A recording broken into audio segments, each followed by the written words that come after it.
రాముల పండగన రాముని బలము తెప్ప భీమాసేనుని గదా తెప్ప ఆంజనేయుని తోక తెప్ప శ్రీకృష్ణుని చక్రం. హలో నమస్తే, వెల్కమ్ టు యాదవ్ విజన్. నేను మీ నక్క మహేష్ యాదవ్.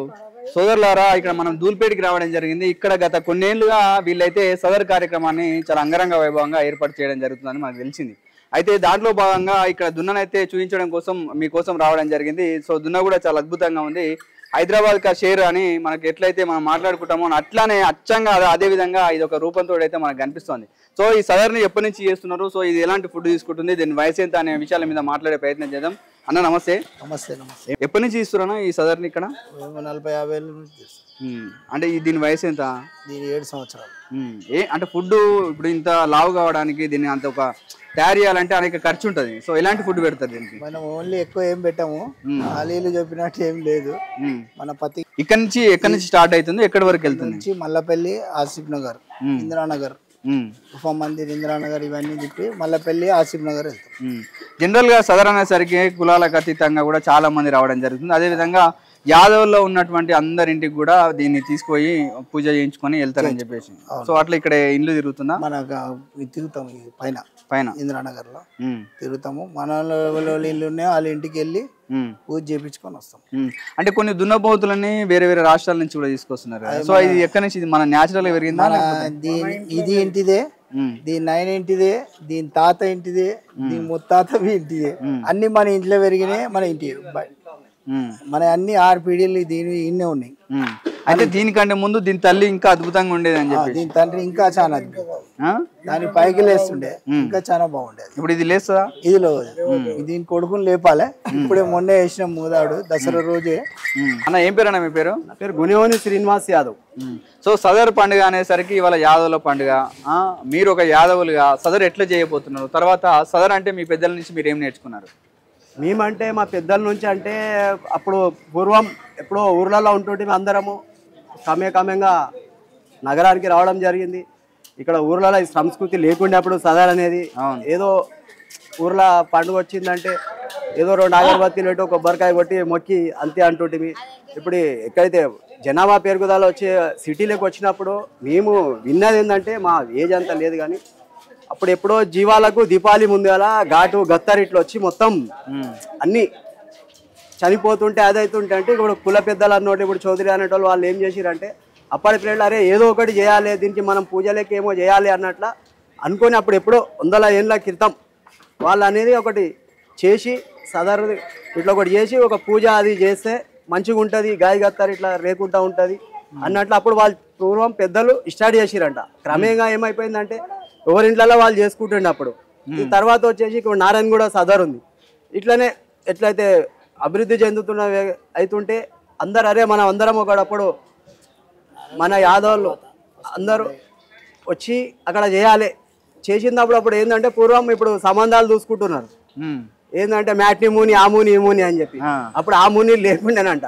అక్కడ సదర్కు మా ఫ్యామిలీలతో మొత్తం అందరు వచ్చి పిల్లారు చూసుకోవాలన్నా ఏం చూసుకోవాలన్నా అక్కడనే చూసుకుంటుండే. ఇంకోటి ఏంటంటే ఈ పండుగకు మా బంధువులని కానీ అక్క జిల్లాలని అందరూ వచ్చి ఒక పెద్ద వాతావరణంగా ఏ కులంకు లేకుండా మా కులానికి ఒక పండుగ ఉంది కాబట్టి ఈ మేము దసరాకు కానీ అప్పుడు కానీ తక్కువ ఇదే పండుగకు మొత్తం ఏడాదిలో ఒకసారి మాత్రం అందరినీ పిలుచుకొని ఘనంగా జరుపుకుంటాం. ఇప్పుడు సదర్ పండుగ అనేది ఒకప్పుడు హైదరాబాద్ అనేది ఇచ్చేది, కానీ ఇవాళ రాష్ట్ర ప్రభుత్వం కూడా ఇది యాదవులకు పండుగ, దీన్ని రాష్ట్ర పండుగ గుర్తించింది. అదేవిధంగా ఇవాళ జిల్లాలకు కూడా ఈ సదర్ వాకింది. సో ఒక యాదవునిగా మీరు ఎట్లా ఫీల్ అవుతున్నారు?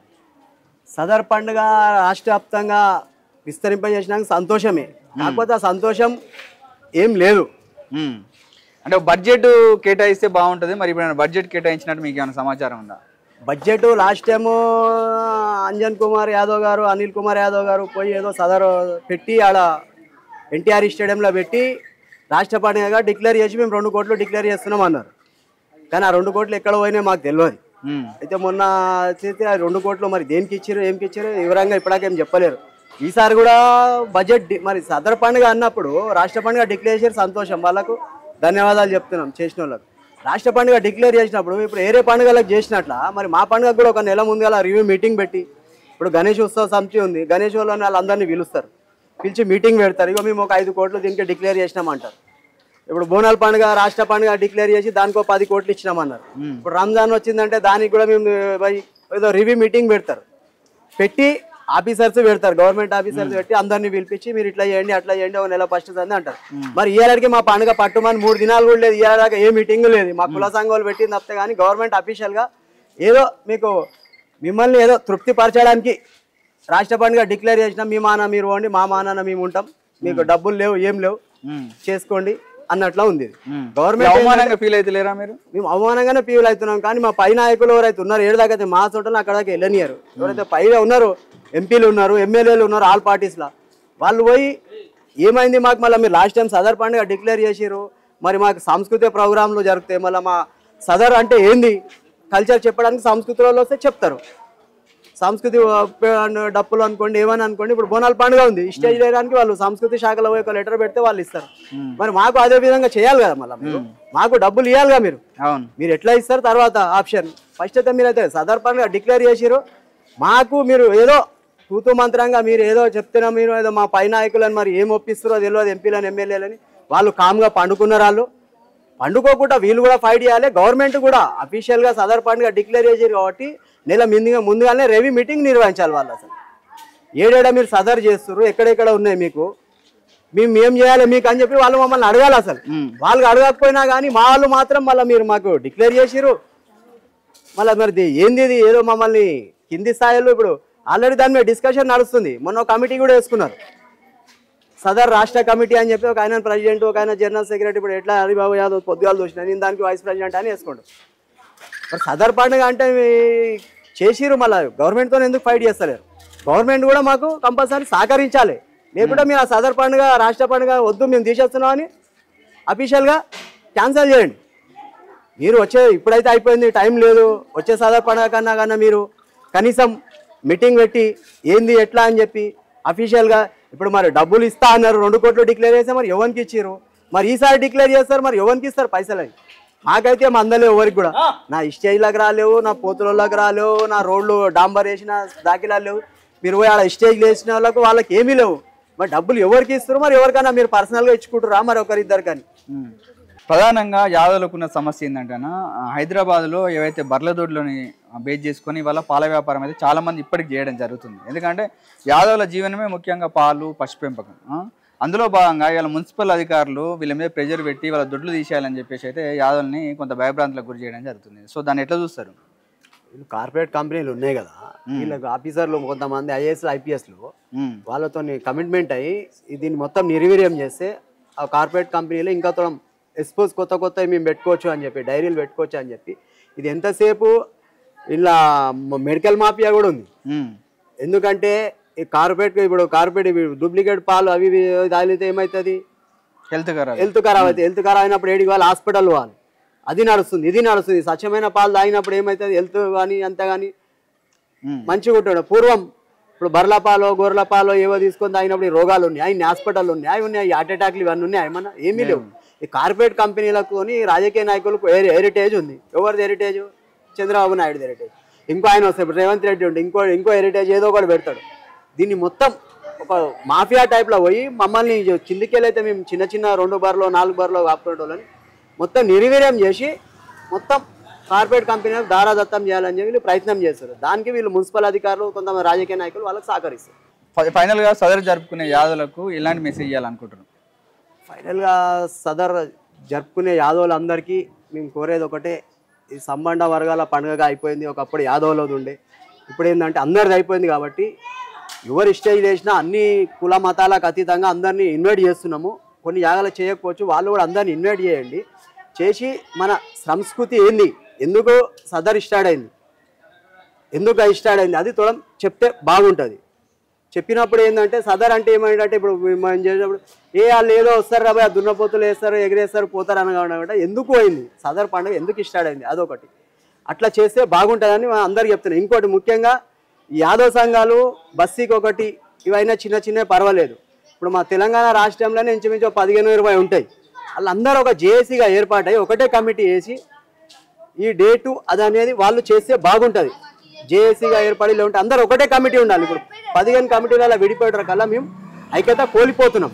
ఆ ఐక్యత రావాలంటే యాదవ్ సంఘాలన్నీ ఒకటి కావాలి ఫస్ట్, అయినప్పుడే ఈ ఐక్యత వస్తుంది. ఇంకోటి ఏంటంటే ఇప్పుడు ఎట్లయితే ఏరో కులస్తులకు వాళ్ళ వృత్తికి వాళ్ళు ఇస్తున్నారో మా వృత్తి పరంగా ఏడైతే డైరీలు ఉన్నాయో ఎవరన్నా కొత్త డైరీ పెట్టని అందులో మాది షేర్ ఎంత, డైరెక్టర్లు అనుకోండి, డైరెక్టర్లు అని మేము అడగడం లేదు, కానీ ఏడైతే డైరీ పెడితే అందులో 50% మాకు యాదవులను అందులో ఇన్వాల్వ్ చేయాలి కంపల్సరీ. ఏ కులం మూడని పెట్టని. ఇప్పుడు ముస్లింలు ప్రధానంగా ఇప్పుడు హైదరాబాద్ని మొత్తం క్యాప్చర్ చేసారు ముస్లింలు డైరీలను మొత్తం.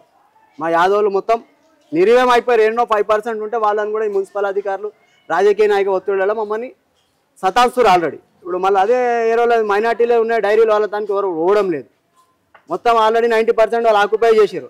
అందులో కూడా మాకు షేర్ ఇవ్వాలి. ఇప్పుడు మీరు ఏది పెట్టినా కానీ కంపల్సరీ 50% యాదవులు అందులో కంపల్సరీ ఉండాలి. ఇప్పుడు ఏ డైరీ పెట్టని ఏ ఎలక్షన్లు కానీ అందులో మాకు 50% మాకు హక్కు ఇవ్వాలి. దాని చైర్మన్ మాకు ఇవ్వాలి. ఇప్పుడు కొమరెల్లి ఉంది, కొన్ని దినాలు నడిచింది కొమరెల్లి ఇష్యూ కూడా, మా యాదవులకి ఇవ్వాలి. పర్వాలేదు, యాదవ్ కుర్మా యాదవులకి ఇవ్వండి. మేము కొంతమంది రాజకీయ పాపం గడుపుకోవడానికి కుర్మా యాదవులను విడదీస్తున్నారు. ఎందుకంటే కేసీఆర్ గారు ఎప్పుడైతే కుల సంఘాలకు భవనాలు ఆత్మగౌరవ భవనాలను పెట్టినప్పుడు 10 ఎకరాలు కుర్మా యాదవ్కి ఇచ్చారు. 10 కోట్లు ఇచ్చిండు. ఇచ్చినప్పుడు దాన్ని కొంతమంది వీళ్ళు ఓసీలు అనుకోండి రాజకీయ నాయకులు దాన్ని విడదీయనికే కొట్లాటలు పెడుతున్నారు కుర్మా యాదవులకు. కుర్మా యాదవులు మొత్తం తెలంగాణలో ఒకటైపోతే రాజకీయాన్ని శాసించవచ్చు మనం. కుర్మా యాదవులు అందరికీ చెప్తున్నాను, కింది స్థాయి నుంచి కానీ మీదికి కానీ కుర్మా యాదవులు ఒకటైరు అంటే కంపల్సరీ రాజ్యాధికారమే మన చేతిలో వస్తుంది. వచ్చినప్పుడు ఈ డైరెక్టర్లు అనండి ఏవనండి అన్ని ఆటోమేటిక్ వస్తాయి. కుర్మా యాదవులు ఐక్యతగా ఉండి, అందుకనే చెప్పి దానికి ఉదాహరణగా మేమేం చేసినామంటే ఇక్కడ గుఫానగర్లో గోషామేల్ అసెంబ్లీలో స్టార్ట్ చేసినాం ఒక 8 ఏళ్ల కింద కుర్మా యాదవ్ సంఘం అని చెప్పి. కుర్మా యాదవ్ సంఘం మీదే మేము సదర్ జరుపుతాం. ఇది ఒక 8 ఏళ్ల సంది. కుర్మా యాదవుల ఐక్యత ఉంటేనే ముందరికి పోతాం. పోయినప్పుడే గవర్నమెంట్ కూడా దానికి సహకరిస్తుంది. వీళ్ళు విడదీసి బ్రిటిష్ వాళ్ళ పరిపాలనక విడదీసి శాసిస్తారు వీళ్ళు మమ్మల్ని. ఇంకోటి సదర్ పండుగ ఏదైతే మీరు రాష్ట్ర పండుగ డిక్లేర్ చేసిరో దానికి దయచేసి మా కుల పెద్దలు కావచ్చు ఎవరైనా అన్నగా భావించొద్దు. మేము ఇక్కడ లోకల్గా గ్రౌండ్లో ఏం జరుగుతుందో అదే చెప్తున్నాం. మేము సదర్ పండుగ డిక్లేర్ చేసారు కాబట్టి వచ్చే ఏడాది సదర్ పండుగ 2 నెలల ముందుగా మీటింగ్ పెట్టండి. మీ సదర్ పండుగకి ఏంది కల్చరల్స్ ప్రోగ్రామ్ ఇస్తారా, సాంస్కృతిక శాఖలు ఇస్తారా, అదంతా డిక్లేర్ చేయండి దయచేసి. మరి పండుగ డిక్లేర్ చేసినప్పుడు లేదన్నా దాన్ని బడ్జెట్ డిక్లేర్ చేయండి. 5 కోట్లు చేస్తారా, 2 కోట్లు చేస్తారా, మా స్థాయికి మాకు చేయండి. 10 కోట్లు చేస్తారా, ఖాళీ మా కొంతమంది నాయకులు ఇన్ని కోట్లు చేయాలి అన్ని కోట్లు చేయడం అని మీరు దాన్ని ఫాలోఅప్ చేయడం లేదు. రాష్ట్ర స్థాయిలో మొత్తం యాదవులంతా జేఏసీగా ఏర్పడి వచ్చే సదర్ నాటికి 2 నెలల ముందుగానే పోయి మాట్లాడి చేసి బడ్జెట్ ఏర్పాటు చేసినప్పుడే మాకు నిజంగా మీరు సదర్ పండుగ ఏదైతే రాష్ట్ర పండుగ డిక్లేర్ చేసారో మాకు అప్పుడే మాకు బడ్జెట్ కేటాయించి మీరు ఎప్పుడైతే మాకు చేస్తారో అప్పుడే పండుగ మాకు గౌరవం ఇచ్చినట్టు మా యాదవులను మా కులస్తులను. లేదంటే మీరు ఏదో తూతూ మంత్రంగా ఓటు బ్యాంకు రాజకీయాలకు కానీ దాని దిక్కేలే. ఇప్పుడు కూడా ఏంటంటే ఇప్పుడు జూబ్లీస్ ఎలక్షన్ ఉందని చూడంచాను అదే ఏదో చేస్తున్నారు తప్పితే కానీ ఆ ప్రేమ మాకు వద్దు. మీ కపట ప్రేమలు మాకు వద్దు. నిజంగా మాకు బడ్జెట్ కేటాయించి మాకు సంస్కృతి శాఖలో వేసి ఇంకోటి యాదవ్ కార్పొరేషన్ స్టార్ట్ చేసారు. 2 ఏళ్ళు అయిపోయింది. ఆ కార్పొరేషన్ కూడా డబ్బులు డిక్లేర్ చేసి మాకు పాడి పరిశ్రమలు ఇప్పియండి. మాకు ఏమొద్దు మాకు. ఇప్పుడు సెంట్రల్ గవర్నమెంట్ కూడా ఏదో 50 లక్షలు కోటి రూపాయలు అంటుంది, కానీ అది ఇక్కడ కూడా మీరు ప్రచారం చేయండి. 50 కోటి రూపాయలు అయితే 20% సబ్సిడీ 25 లక్షలు మీకు మాఫ్ చేస్తున్నాం గొర్రెలకు బర్రెలకు అంటారు. అది ఏడా కూడా ప్రచారంలో లేదు. మీరు ఏదో అలా డిక్లేర్ చేస్తారు ఢిల్లీలో ఆన్నే పెట్టుకుంటారు. తెలంగాణలో ఒక ఆఫీస్ పెట్టండి. మీరు సెంట్రల్ గవర్నమెంట్ వాళ్ళు కూడా పెట్టి దీనికి మీకు ఇంత ఇస్తున్నాం, మీకు ఇంత సబ్సిడీ ఇస్తాం, మీకు ఇది ఇంత ఇస్తాం, మీరు బర్రెలను కాయండి పోయండి అని చెప్పండి. మేము పెంచుకోవడానికి మేము సిద్ధంగా ఉన్నాం. మేము ఎంత పైకి పోయినా కానీ మా కుల వృత్తిని మేము మర్చిపోవడానికి సిద్ధంగా లేము. ఇప్పుడే మీరు అడిగారు ఇంతకుముందే మీ పిల్లలు చేయడానికి ఉన్నారు. పిల్లలు కంపల్సరీ చేయడానికి సిద్ధంగా ఉన్నారు. ఇప్పుడు చూసారు చిన్నపిల్లలు ఎంత ఉత్సాహంగా ఉన్నారు. మాకన్నా ఉత్సాహంగా వాళ్ళు చేయడానికి సిద్ధంగా ఉన్నారు పనులు. మీరు మాకు ఆ సబ్సిడీ లోన్లు కూడా ప్రచారం చేయండి దయచేసి. గవర్నమెంట్ కూడా మేము అదే విజ్ఞప్తి చేస్తున్నాం. ఏ డైరీలు పెట్టినా అందులో మాకు 50% షేర్ చేయండి. చూశారు కదా దూల్పేట్ సదర్కి సంబంధించి వాళ్ళు ఇక్కడ జరిగేటువంటి సదర్ కార్యక్రమాన్ని అయితే ఈ నెల 21న నిర్వహించడం జరుగుతుందని చెప్పడం జరిగింది. దానికి సంబంధించినటువంటి మన దున్నని కూడా అది చాలా బాగుంది. సో ఇలాంటి అప్డేట్స్తో మీ ముందుకు వచ్చే ప్రయత్నం చేస్తా కాబట్టి చూస్తూనే ఉండండి యాదవ్ విజన్ ఛానల్. మా యొక్క ఛానల్ని లైక్ చేయండి, షేర్ చేయండి, సబ్స్క్రైబ్ చేయండి. 10 మంది చూసే విధంగా మీ పరిధిలో అందరికీ షేర్ చేసే ప్రయత్నం చేయండి. Thank you.